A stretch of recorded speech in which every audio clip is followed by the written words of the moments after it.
Suid-Afrika het 'n ongelooflike krisis met armoede. Ek weet nie of jy besef nie, maar meer as 55% van ons land se populasie verdien of leef elke liewe maand met minder as R1,500. Vir die afgelope oor die 40 jaar is dit vir ons hier by Oosterlig ontsettend belangrik om by armoede betrokke te wees en 'n verskil te maak vir mense en vir 'n klompie mense. Ons stap 'n pad met 14 organisasies wat ons maandeliks voor 'n klompie kos gee wat vir hulle help om mense te voer. En in hierdie organisasies is dit ons kleuterskole, bejaardes, gestremdes, arm mense, en dit is 'n voorreg om te danke aan julle hulp vir hierdie mense te kan help.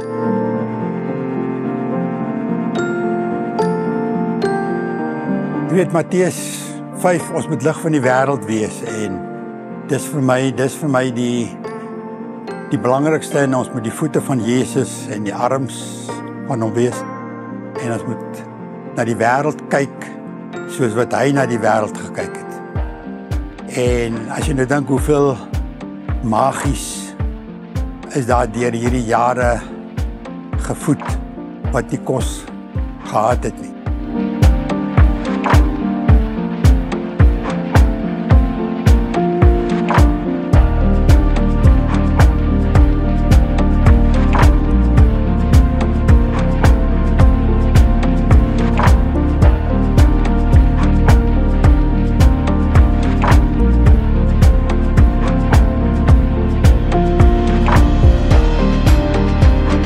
Hierso by Maak Verskil versprei ons nie net kos nie, ons versprei ook baie ander goed.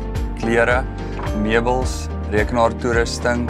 Natuurlik versprei ons al die wildsvleis wat ons elke jaar geskenk kry deur middel van julle vrygewigheid. Ons het laas jaar by die 4 ton wildsvleis versprei. Maar asseblief, as jy iets vir ons bring, dit moet nog in 'n werkbare toestand wees.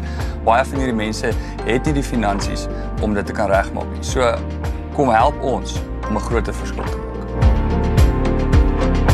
Moeder Teresa was so 'n hele paar jare gelede voor haar dood was sy in Amerika gewees, en sy het nou daar vir hulle voor die kongres gesê van wat is wat en alles, hoeveel miljoene mense is arm. En na haar toespraak staan daar een nou op en vra nou maar, Moeder Teresa, hoe werk, waar begin jy? En toe sê sy, jy begin by 1.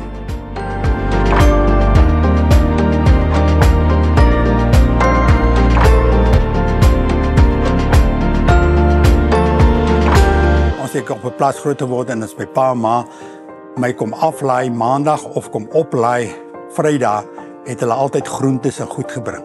Hulle het nie vir my daaroor gepraat nie, hulle het dit gedoen.